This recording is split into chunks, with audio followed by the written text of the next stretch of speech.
नमस्कार दोस्तों, आप सभी लोगों का स्वागत है मेरे YouTube channel let's grow technical में। तो आज आपको बहुत ही शानदार फीचर्स, बहुत ही शानदार वाउचर के बारे में बताने वाले हैं। तो इस वीडियो को लास्ट तक जरूर देखिएगा, बहुत ही मजा आएगा, जो कि बहुत ही इंपॉर्टेंट वाउचर है। ये आपको हर हाल में जो है अच्छे तरीके से आना चाहिए। तो बने रहिए मेरे वीडियो में एकदम लास्ट तक। तो चलिए शुरू करते हैं आज की इस वीडियो को। तो सबसे पहले आप वाउचर्स में जाइए। तो वाउचर्स में जाने के पहले एक चीज और जान लीजिए, इसके साथ हम आपको एक चीज और दिखा रहे हैं। डे बुक में जा रहे हैं, कोई एंट्री नहीं बनाई गई है, और अगर कोई एंट्री नहीं है तो प्रॉफिट एंड लॉस में भी जो है कुछ भी आपको देखने के लिए नहीं मिलेगा। तो हमको सीधा चले आना है कहाँ पे, वाउचर्स में। और वाउचर्स में जाने के बाद हम आपको बताने वाले हैं डेबिट नोट वाउचर के बारे में। तो डेबिट नोट वाउचर काम क्या करता है? डेबिट नोट वाउचर जो काम करता है, कहता है कि अगर खरीदा गया सामान आपको वापस करना हो तो हम कैसे पास करेंगे?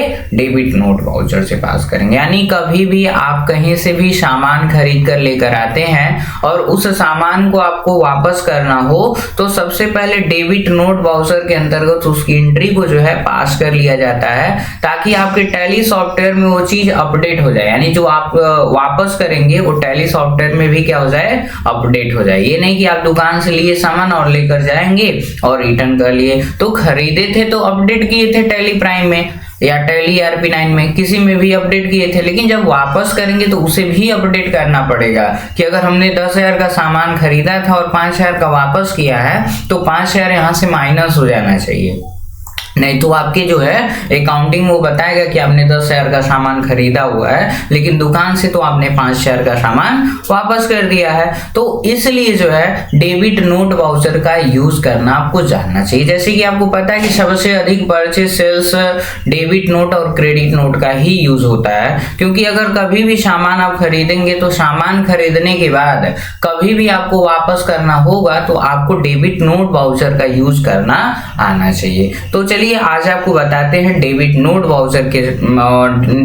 वाउचर को। तो अच्छे से समझिएगा, इस वीडियो में लास्ट तक बने रहिएगा, बहुत ही मजा आने वाला है। तो चलिए स्टार्ट करते हैं आज के इस वीडियो को। तो सबसे पहले आपको क्या करना है, कोई सामान खरीदना पड़ेगा, क्योंकि जब तक आपके पास सामान है नहीं तब तक आप वापस नहीं करेंगे तो कोई मतलब नहीं निकलेगा। ठीक है, तो सबसे पहले आ जाते हैं यहाँ पे परचेज में। तो परचेज का शॉर्टकट वैसे आपको पता है कि F9 होता है, तो F9 करते ही परचेज आ जाएगा।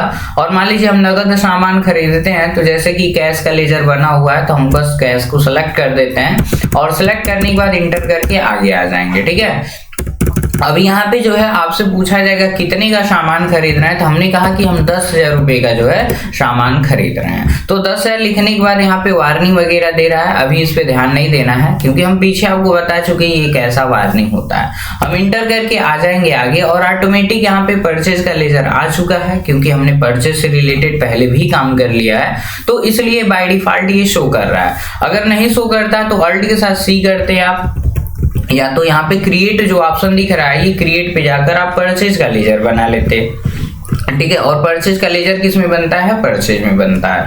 आप इंटर करके आगे बढ़िएगा। क्वांटिटी वगैरह पूछता है, आपको क्वांटिटी नहीं देना है, आपको सिंपल इंटर करके आगे बढ़ जाना है और यहाँ पे इंटर करते हुए जो है एक्सेप्ट करना है। तो यहाँ पे हमने 10,000 रुपए का सामान खरीद लिया है और 10,000 का सामान खरीदने के बाद जो है आप एक बार स्कैप करिएगा और एक बार पुनः स्कैप करिएगा, तो आप जाकर देखेंगे डे बुक में तो ये परचेज की एंट्री बन चुकी है। ठीक है, और परचेज की एंट्री बनने के बाद जो है आपको चले आना कहाँ पे, प्रॉफिट एंड लॉस में। तो यहाँ पे देखिए परचेज अकाउंट कितने का है, 10,000 रुपए का। सेल्स अकाउंट कितने का दिखा रहा है, कुछ नहीं दिखा रहा है। ग्रॉस लॉस कितने का दिखा रहा है, 10,000 रुपए का।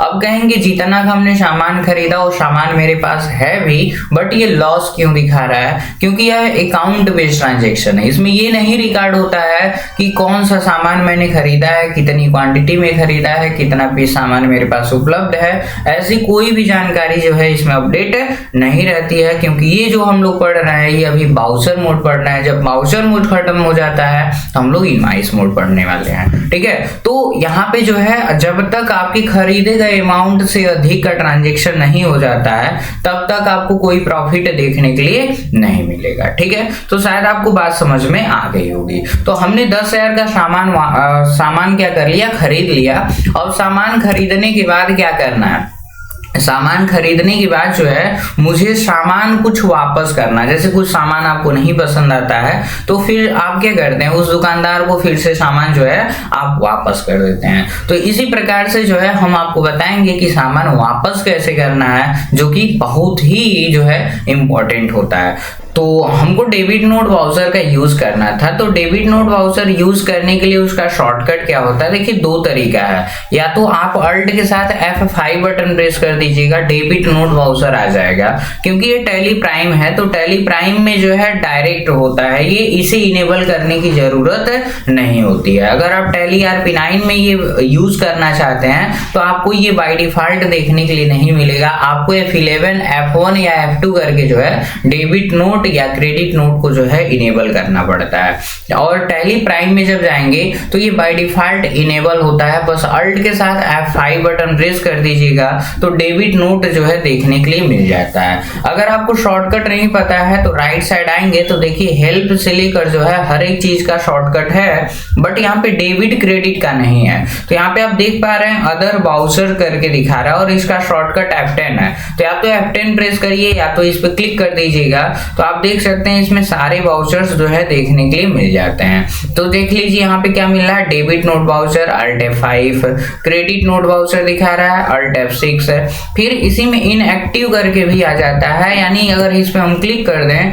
तो जितने इनएक्टिव वाउचर्स होते हैं सारे वाउचर यहाँ पे देखने के लिए आपको मिल जाएंगे। तो फिर हम एस्केप के साथ जो है बैक आ जाते हैं, ठीक है। तो ये चीज हो गया। अब यहाँ पे डेबिट दिखा रहा है तो इसको अभी हम लोग सही कर लेंगे। दूसरी चीज ये है कि जब डेबिट और क्रेडिट दिखे तो इसका मतलब ये बाउचर मोड में एंट्री पास की जा रही है।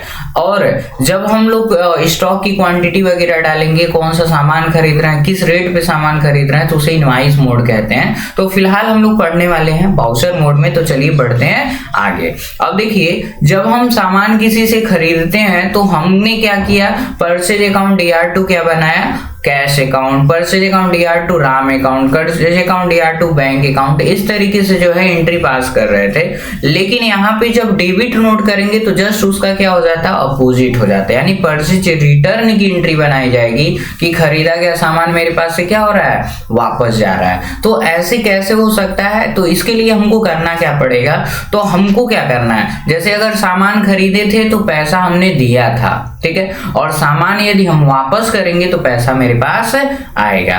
तो इसकी एंट्री क्या बनती है, cash account DR2 purchase return account है। अगर मान लीजिए कोई सामान हम बेचे थे, खरीदे थे और सामान खरीदा गया है और उसे वापस करते हैं तो बनेगा cash account DR2 computer account. अगर उधार खरीदे थे तो उधारी में रिटर्न होगा, तो उस व्यक्ति का नाम लाइक राम ले लीजिए तो Ram account DR2 computer return account. इस प्रकार से जो है एंट्री बनाई जाती है। तो दो चार हम बनाकर दिखा सकते हैं, ठीक है। तो डेबिट में आपको पता है कि हमने कैश के माध्यम से सामान खरीदा था, तो कैश यहाँ पे कर लेना सिलेक्ट, बाकी इंटर करके आगे बढ़ जाएगा, ठीक है। जब आप इंटर करके आगे बढ़िएगा तो यहाँ पे हमने कहा कि हमको 5,000 रुपए का सामान जो है क्या करना है, वापस करना है। तो 5,000 करने के बाद जो है आप आगे बढ़ जाएगा। अब यहाँ भी देख सकते हैं डेबिट दिखा रहा है, तो डेबिट दिखा रहा है तो आपको क्रेडिट करना है, क्योंकि हमने कहा कि cash account DR2 purchase return account मुझे बनाना है। तो एक बार बैक स्पेस करिएगा, देखिए हो रहा है कि नहीं हो रहा है। यहाँ पे जो है ये उठा नहीं रहा है, कोई दिक्कत नहीं, अभी इसको हम सही कर देते हैं। तो अगर कई बार डेबिट क्रेडिट अगर दिख रहा है तो या तो एक बार बैक स्पेस करके चेक करिएगा कि वहां पे सिलेक्शन बन रहा है कि नहीं बन रहा है। अगर सिलेक्शन बनता है यहाँ पे तो CR की जगह पर DR करके इंटर करिएगा, हो जाएगा। और DR की जगह पर CR करना होगा तो CR करके इंटर करिएगा। लेकिन ये तभी पॉसिबल है जब आप उस साइड हो, जैसे डेबिट है तो क्रेडिट नहीं हो सकता। जैसे इसमें पहले डेबिट ही दिखता है तो यहाँ पे क्रेडिट नहीं होगा। अगर वैसे भी नहीं सही होता तो एक बार आप स्कैप करके पूरा बैक आ जाइएगा।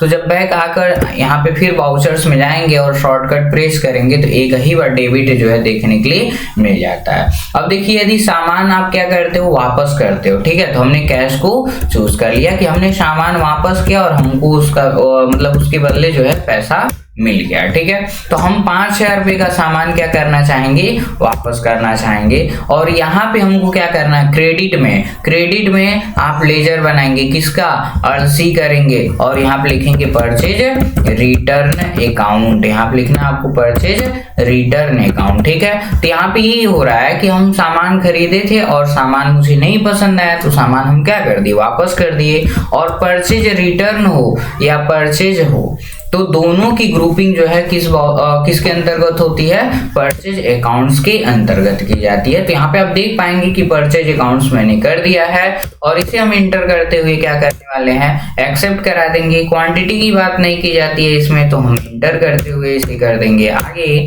तो आप देख पा रहे हैं ये एंट्री हो गई है कंप्लीट है। अब इसी तरीके से मान लीजिए कोई सामान वापस कर दिए होते तो लिखते कैश अकाउंट या टू कंप्यूटर लैपटॉप जो भी है, तो उसके साथ रिटर्न ऐड कर देते हैं, यानी कैश अकाउंट या टू कंप्यूटर रिटर्न अकाउंट ऐसे कर सकते हैं। तो डेबिट में कैश, क्रेडिट में कंप्यूटर रिटर्न। लैपटॉप रिटर्न होता है तो कैश अकाउंट डेबिट और क्रेडिट में क्या हो जाता, लैपटॉप रिटर्न अकाउंट।